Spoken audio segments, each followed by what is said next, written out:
Bueno, entonces, ahora vamos a ver cuáles son como las reglas de conmutación, ¿sí? Del operador vector con el momento angular, ¿sí? Entonces, volvamos a escribir aquí operador vector.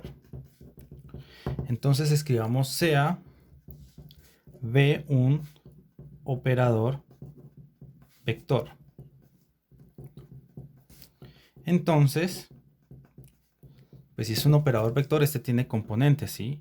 Tiene una componente en X, tiene una componente en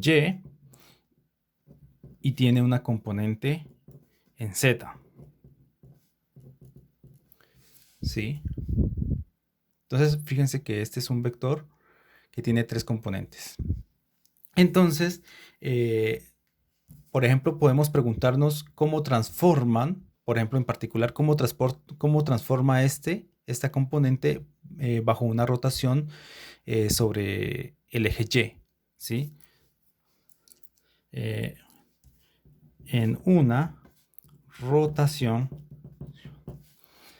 sobre el eje Y, la componente en X se transforma de la siguiente forma, ¿sí? Acuérdense de lo que yo ya les había mostrado antes, la forma en que transformaban, ¿sí? Entonces, esto sería Bx' igual a Bx, de acuerdo a la fórmula que ya hemos visto, menos I sobre H barra por el ángulo diferencial por el conmutador de ¿sobre qué eje lo vamos a rotar? Sobre el eje Y. Entonces tiene que ser JY, con BX. Entonces, por ejemplo, vamos a ver cuál es este conmutador, ¿sí? ¿Qué nos da este conmutador? Así de esa forma podemos saber cuáles son las reglas de conmutación de las componentes del operador vector con las componentes del momento angular, ¿sí? Bueno, por otro lado, si esto es un observable, entonces esto también tiene que, o sea, tiene que ser equivalente con el cambio geométrico de este valor, ¿sí? Entonces vamos a ver cómo sería una rotación geométrica. ¿Listo?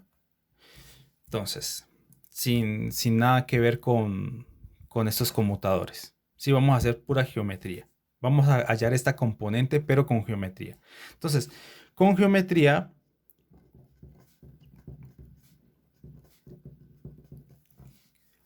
¿qué tenemos?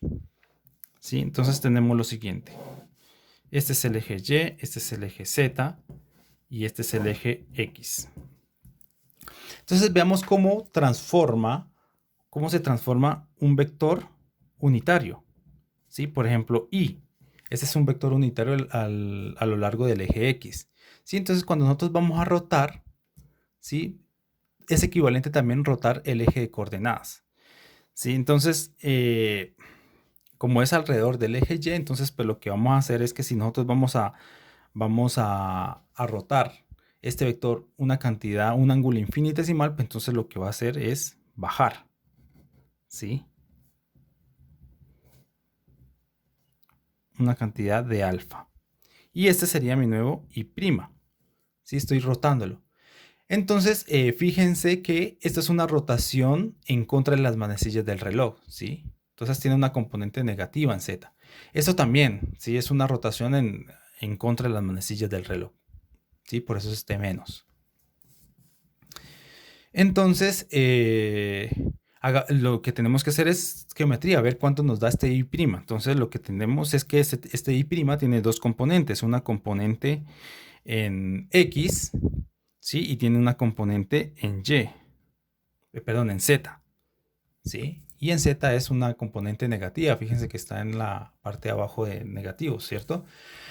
Entonces, lo único que tenemos que hacer es descomponer este vector en sus componentes, ¿sí? Pues este vector tiene una componente en el eje X y una componente en el eje Z, ¿sí? Cuando se rotó. Entonces, I' va a ser igual a ¿qué?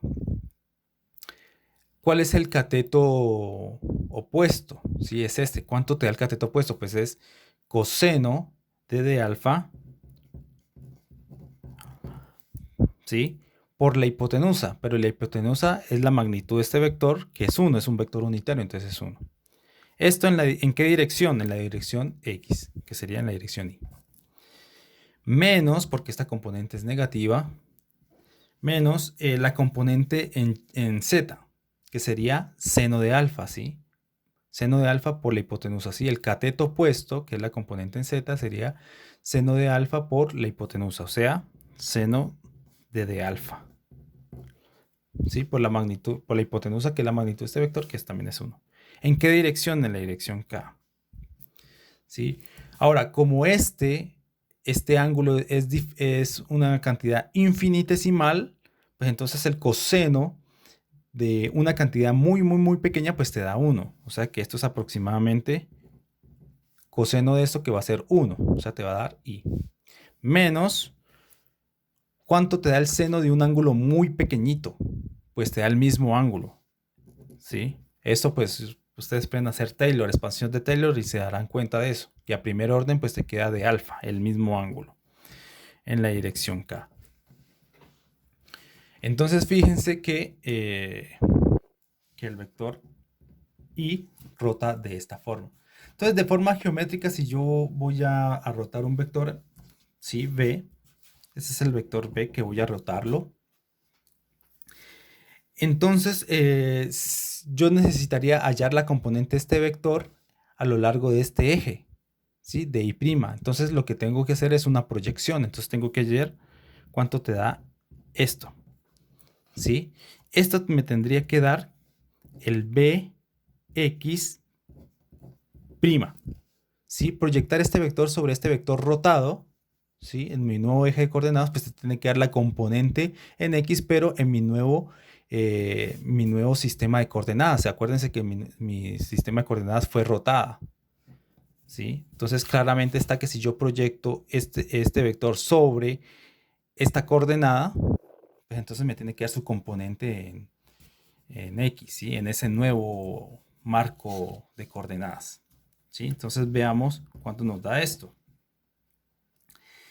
Pues esto sería BXY más BYJ más BZK. Punto, lo que vale Y', que va siendo Y, menos de alfa K, ¿cierto? Aquí, gorrito. Entonces ustedes saben hacer el producto punto sin ningún problema. Este punto pues simplemente te da Bx, ¿sí? Te da Bx. Este punto te da 0 y lo mismo con este. Y este punto te va a dar menos de alfa por Bz, ¿sí? Y los otros productos puntos pues te da 0. Este punto te da 0. Y este punto también te da 0. Entonces finalmente la proyección es igual a esto. Entonces si nosotros comparamos el resultado geométrico, ¿sí? Con el resultado que tiene que ver con el momento angular, con rotaciones infinitesimales, con el operador momento angular, entonces esto tiene que ser igual a esto. Si esto es igual a esto, entonces quiere decir que este conmutador es igual a Bz, ¿sí? Comparado. Y obviamente tiene que llevar esto que está acá, el I H barra. Entonces, de aquí comparando, ¿qué obtenemos? Que I sobre H barra es igual, perdón, conmutador de JY, BX, ¿sí? Esto que está acá arriba, tiene que ser igual a BZ.